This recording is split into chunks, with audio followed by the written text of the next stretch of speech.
के फुलवा में कवन गुनाह माई गइलू लो भाई। अड़हुल के फुलवा में कवन गुनाह माई गइलू लो भाई। पूरी मिठाई माई के मन ही न भावे, पूरी मिठाई माई के मन ही न भावे।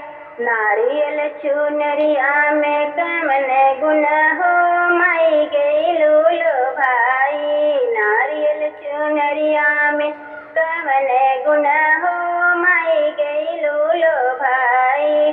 अड़हुल के फुलवा में कवन गुनाह माई गइलू लो भाई। अड़हुल के फुलवा में कवन गुनाह माई गइलू लो भाई।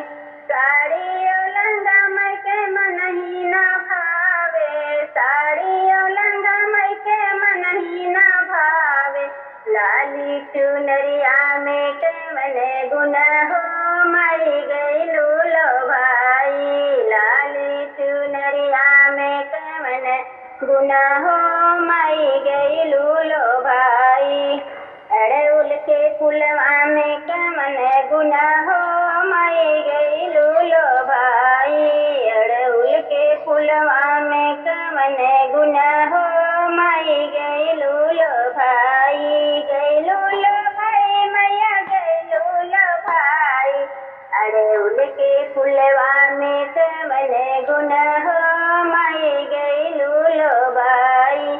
बेला चमेली माई के मन ही न भावे, बेला चमेली माई के मन ही न भावे।